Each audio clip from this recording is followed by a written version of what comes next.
এই বাইকে যতগুলো জিনিস দেখতে পারতেছেন তার মধ্যে সবথেকে এক্সপেন্সিভ জিনিসের কথা যদি বলি তাহলে সেটা হচ্ছে এই যে এক্সস্টটা, ক্যালিপারটা নিচে লাগানো, এটার জন্য আলাদা একটা ব্র্যাকেট লাগে, টিডিআর এর হোস, এই যে সাসপেনশনটা এটা অ্যাডজাস্টেবল, এইখান থেকে এটা হার্ড অ্যান্ড সফট অ্যাডজাস্ট করা যায়। চলেন একবার হালকা করে আমরা লিমিটার টাচ করে আসি।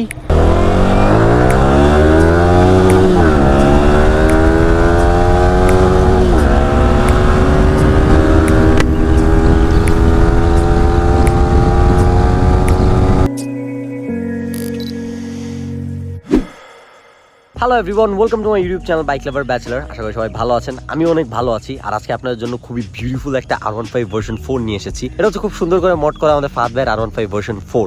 এটা তো অনেকগুলো পার্টস আছে যেগুলো খুবই রেয়ার, খুবই এক্সপেন্সিভ, অ্যান্ড কিছু পার্টস আছে যেগুলোর জন্য বাইকের পারফরমেন্স আর একটু বেটার হয়। নট অনলি বাইকের speed but also breaking performance. তো আর বেশি কথা না বাড়িয়ে চলুন আগে বাইকটা আপনাদেরকে দেখানো শুরু করি।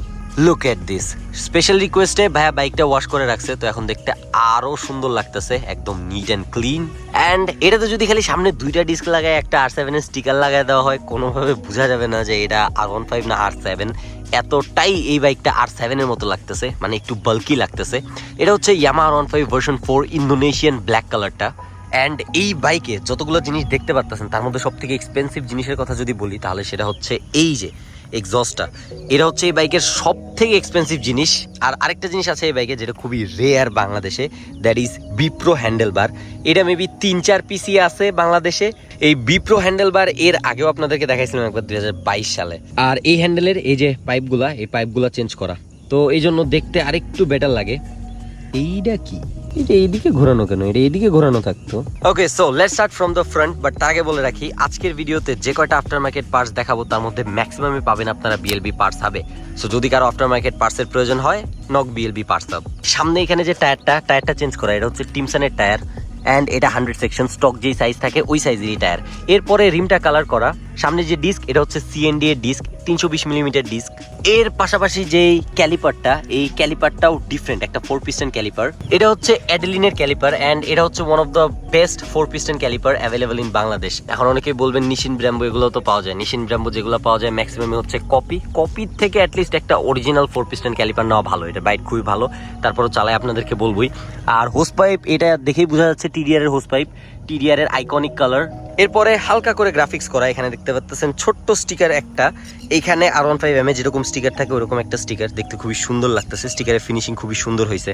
সামনের মিররটা চেঞ্জ করা, এটা হচ্ছে রিজোমা সার্কিট সিরিজ। আর এখানে একটা গোপ্রো হিরো 10 লাগানো। না, এটা বাইকের সাথে অলওয়েজ থাকে না, এটা মাঝে মধ্যে লাগায়, মাঝে মধ্যে খুলে ফেলে। অ্যান্ড দেখি এই পাশে কি আর কিছু আছে? না, এই পাশে আর তেমন কিছু নাই। বডি ইন্ডিকেটার, তো এই যে বডি ইন্ডিকেটারগুলা, এটা লাগাইলে সামনে থেকে দেখা যায় না। যদি কেউ জেড এক্সটের্নাল মিরর লাগান তাহলে এগুলো লাগানো বেস্ট, কারণ তখন সামনে ইন্ডিকেটার আছে, তখন সামনে 4টা ইন্ডিকেটার হয়ে যায়। তো ও স্টক ইন্ডিকেটার খুলে এগুলো লাগাইলে ভালো। বাট সামনে কোনো ইন্ডিকেটার না থাকতে এগুলো লাগাইলে এটা সামনে থেকে দেখা যায় না, তো সামনের মানুষজনের জন্য এটা কিছুটা রিস্কি। এরপরে হ্যান্ডেলবারের দিকে আসি। বিপ্রো হ্যান্ডেলবার, এটার কথা বলছি। পাইপগুলা চেঞ্জ করা, পাইপগুলা বিপ্রোর না। মাস্টার সিলিন্ডারটা স্টক আছে R15 ভার্সন 4 এর। ব্রেকিং বাইট কিরকম এটা আপনাদেরকে একটু পরে বলবো। এখানে গ্রিপগুলো চেঞ্জ করা, এটা হচ্ছে কেটিসি গ্রিপ। এরপরে কুইক থ্রটল লাগানো, কেটিসির অরিজিনাল কুইক থ্রটল, ডমিনো এর চাপা। এই পাশে আসলে ওই যে খালি গ্রিপ, আর এখানে E2 ক্লাচ, বাস এইখানে এইটুকুই চেঞ্জ। আর এই যে এটা আছে। আর সব থেকে বড় একটা জিনিস বাদ দিছি, দ্যাট ইজ ভাইজার। এটা হচ্ছে একটা ইন্দোনেশিয়ান ভাইজার। R15 ভার্সন 3 এর জন্য পাওয়া যায়, ভার্সন 4 এর জন্য পাওয়া যায়। অ্যান্ড এই ভাইজারটা মোটামুটি অনেকটুকুই উঁচু। এই ভাইজারের জন্য লুকসটা অনেকটাই সুন্দর আসে, অ্যান্ড স্পেশালি বেটার অ্যারোডাইনামিক্স পাওয়া যায়। এরপরে এখানে ফুটরেস্ট আছে নুই মনস্টার R15 এর জন্য, যেটা ওইটা। চেইনটা চেঞ্জ করা আছে এখানে। চেইনটা হচ্ছে আপনার ট্রিপল-এস এর, এটা খুব ভালো একটা ব্র্যান্ড। ট্রিপল-এস এর চেইন অনেকেই ইউজ করে দেখি। এরপরে এখানে একটা সুইং আর্ম কভার লাগানো আছে, অ্যান্ড সুইং আর্ম কভারের লুকসটা আপনাদেরকে এই পাশ থেকে আর এই পাশ থেকে একটু দেখা। এই পাশে এক্সস্টের জন্য দেখা যাচ্ছে না, আপনারা এই পাশ থেকেই দেখেন থাক। এইখানে একটা লং বেলি প্যান লাগানো, বেলি প্যানটা ওই পাশ থেকে আরেকটু বেটার লাগবে, তো ওই পাশে গিয়ে আরেকটু দেখাচ্ছি। পেছনের টায়ারটাও টিমসনের, অ্যান্ড এটা হচ্ছে স্টক সাইজ 140, 70, 17ই, আপগ্রেড করা হয় নাই, দরকার নাই। 140 সাইজের টায়ার অনেক বড়। অ্যান্ড পেছনের ডিস্কটা চেঞ্জ করা, এটা কোন ব্র্যান্ডের মনে নাই, এটা খুব রেয়ার জিনিস। পিছনের ডিস্ক খুব কম লোকজন চেঞ্জ করে। এর পাশাপাশি এখানে পিছনের যে ব্রেক ক্যালিপারটা, এটাও চেঞ্জ করা। এটা মেবি টুইন পিস্টন নিশিনের। ক্যালিপারটা নিচে লাগানো, এটার জন্য আলাদা একটা ব্র্যাকেট লাগে, টিডিআর এর hose. And the best part of this bike, অ্যাক্রাপোভিকের একটা অরিজিনাল এক্সস্ট। তো এটা হচ্ছে অ্যাক্রাপোভিকের রেসিং লাইন। পুরো বাইকের মধ্যে কোনো একটা পার্টসের প্রাইসের কথা আপনাদেরকে বলি নাই, বাট এটার ব্যাপারে বলবো। তো এই রেসিং লাইনের যে প্রাইস, এটা হচ্ছে 1,15,000 টাকা। অ্যান্ড অনেকেরই আশা করি বিশ্বাস হবে না, বিশ্বাস করার কোনো দরকার নেই। অ্যাক্রাপোভিকের অফিসিয়াল ওয়েবসাইটে এটা প্রাইস দেওয়া আছে, আপনারা জাস্ট ওয়েবসাইটে ঢুকবেন, R15 ভার্সন 3 এর জন্য ফুল সিস্টেম পাইপিং সহ প্রাইস কত পরে ওখানে ডলার রেটে দেওয়া থাকবে, দেখে নেবেন, তারপরে ডলারটাকে টাকায় কনভার্ট করে নেবেন, বিশ্বাস হয়ে যাবে। আমি এত কিছু করতে পারবো না। এই যে সাসপেনশনটা, এটা অ্যাডজাস্টেবল। এইখান থেকে এইটা হার্ড অ্যান্ড সফট অ্যাডজাস্ট করা যায়, মানে সাসপেনশন হার্ড থাকবে না সফট থাকবে। আর এখানে নিচে আরেকটা অ্যাডজাস্টার আছে, ওই অ্যাডজাস্টারটা দিয়ে উঁচা নিচে অ্যাডজাস্ট করা যায়, বাট ওই পর্যন্ত হাতটা ঠিক মতো পৌঁছাবে না। তো আপাতত এই হচ্ছে এই বাইকের টোটাল মডিফিকেশন। এখন চলুন এই বাইকটা রাইড করি অ্যান্ড আপনাদের সাথে শেয়ার করি যে এটা রাইডিং এক্সপিরিয়েন্স কেমন। সিটিং পজিশনটা টোটালি ডিফারেন্ট হবে একটা R15 থেকে। আমিও একটা R15 ভার্সন 4 চালায় আসছি ওই পাশে, ওইটা আর এটার মধ্যে আকাশ পাতাল ডিফারেন্স হবে। নট বিকজ অফ এটা ইন্দো, ওটা ইন্ডিয়ান, বিকজ অফ এটা modifications. Okay, so let's get riding. বিসমিল্লাহির রহমানির রহিম। খালি রাইডিং জ্যাকেটটা নিয়ে আসলাম না, কারণ এখানে যেভাবে চালাবো মেবি দরকার পড়বে না। First of all, exhaust sound.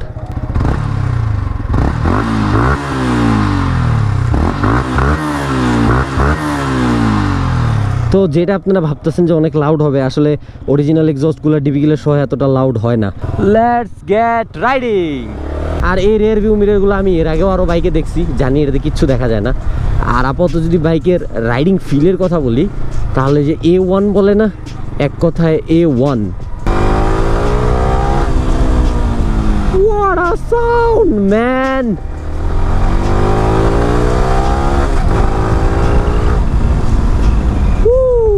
আর ব্রেকের কি বাইট ভাই, আমি জাস্ট হালকা করে টাচ করছি অ্যান্ড পুরো বাইক মনে হলো জমে গেল এক জায়গায়। তো এগুলো হচ্ছে মডিফিকেশনের প্রয়োজন বা মডিফিকেশনের সুবিধা। প্রয়োজনটা হচ্ছে কোম্পানি ফিডেড সব কিছু একদম হাই পারফরমেন্স দিয়ে দেয় না। কেন দিয়ে দেয় না? কারণ ওই যে কস্ট বেশি। একটা ক্যালিপার, সামনের ক্যালিপার, স্টক যে ক্যালিপারটা থাকে, ওটার প্রাইস আপনার মনে হয় কত টাকা হতে পারে, গেস করেন। খুব বেশি হলে 3-4 হাজার টাকা। এইখানে এই জায়গায় অ্যাকশন ক্যামের ফুটেজে বাইকটা আশা করি খুবই সুন্দর লাগতেছে মাশাআল্লাহ। তো যেটা বলতেছিলাম যে বাইকের একটা স্টক ক্যালিপারের প্রাইস কত হবে আপনি চিন্তা করেন। ইন্দোনেশিয়ান স্টক ক্যালিপারের প্রাইস কত আমি শিওর জানি না, বাট খুব বেশি হলে 6-7 হাজার, এর বেশি হওয়ার কথা না। ধরেন হাইয়েস্ট 10 হাজার। সামনে যে 4 পিস্টন ক্যালিপারটা লাগানো, এটার প্রাইস হচ্ছে 16 হাজার। তারপরে স্টক আপনাকে একটু কম প্রাইজের টায়ার দেওয়ার চেষ্টা করে, স্টক আপনাকে একটু কম প্রাইজের বা একটু কম দামি মেটালের হ্যান্ডেল দেওয়ার চেষ্টা করে, যাতে এইসব জায়গায় কস্ট কাটিং করে বাইকটা আপনার কাছে কমে পৌঁছানো যায়। অ্যান্ড এটা সব কোম্পানি করে, not only Yamaha, not only Indian brands, not only Japanese brands, world wide যত ব্র্যান্ড আছে সবাই এগুলো করে, শুধুমাত্র তাদের সুপার বাইকগুলো বাদ দিয়ে। একটা 1400 সিসি বাইকের জন্য যে কেউ আপনার 20-25 লাখ টাকা খরচ করতেই পারে। আমি দেশের বাইরের কথা বলতেছি, কিন্তু আমি কিন্তু দেশের কথা বলতেছি না। দেশে 20-25 লাখ টাকা কিছুই হবে না। তো একটা 1000 সিসি 2000 সিসি বাইকের জন্য কেউ 20-30 লাখ টাকা খরচ করতেই পারে, বাট সেম একটা 150 সিসি বাইকের জন্য যদি 7 লাখ টাকা খরচ করতে হয় বাইরের কোনো দেশে, বা ধরেন 5 লাখ টাকায় খরচ করতে হয়, কেউ কিনবে না। বাট এই বাইকের ব্রেকিং বাইট ম্যান। তারপরে কোম্পানি থেকে যে এক্সস্ট দেয়, ওই এক্সস্ট তো অনেকগুলো এমিশন নর্মস ফলো করে তৈরি করা হয়। এই জন্য দেখা যায় যে ওই এক্সস্টে আরও ওই পারফরমেন্স পাওয়া যায় না যেগুলো আফটার মার্কেট এক্সস্টে পাওয়া যায়। After market exhaust only performance focus করে তৈরি করা হয়। ওই আপনার এমিশন নর্মস কই গেল, সাউন্ড কই গেল, এগুলো কখনো চিন্তা করা হয় না, কারণ করার দরকার নাই ভাই। এটা ডেভেলপ করতেছে ট্র্যাকের জন্য, রোডের জন্য ডেভেলপ করতেছে না। তো ট্র্যাকে তো আর কোনো এমিশনস নাই। আর সিটিং পজিশনটার কথা যদি বলি, তাহলে প্রপার একটা স্পোর্টি ফিল যেটাকে বলে, এটা আপনি এই সিটিং পজিশনে পাবেন। বিপ্রোর হ্যান্ডেল বারটা আরেকটু ডাউন করা, আর আপনার নুয়ের যে ফুটরেস্টের পজিশনটা একদম মারাত্মক, মানে বুটের সাথে পুরো একদম খাপে খাপ। বৃষ্টিটা শুরু না হলে হয়তো আরও কিছু করা যেত এই বাইকের সাথে, আর কিছু না হোক একটা 0 to 100 করা যেত, কিছু সিনেম্যাটিক্স নেওয়া যেত। বাট আপাতত এই বাইকটা নিয়ে, এই riding jacket, leather gloves and সাথে 2টা ক্যামেরা নিয়ে ভেজার কোনো ইচ্ছা নাই। তো যদিও বৃষ্টি আসতেছে, বাট এই বাইক একবার দুইবার লিমিটারে না ঠেকাইলে তো চলে না, তাই না? চলেন একবার হালকা করে আমরা লিমিটার টাচ করে আসি।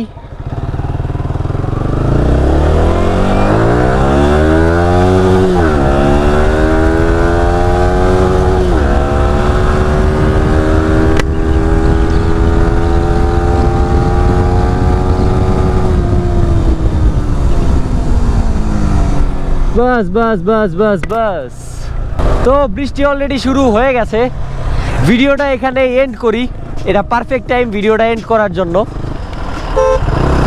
ও ট্রাকটা নড়তে আমি ভয় পেয়ে গেছি, আরে দাঁড়ানো ট্রাক হঠাৎ করে নড়া শুরু করে দিছে। তো ভিডিওটা এন্ড করি, that's it for today, thanks for watching, see you next one, till then stay subscribed, why have to try 7, keep watching bike lover bachelor, thank you.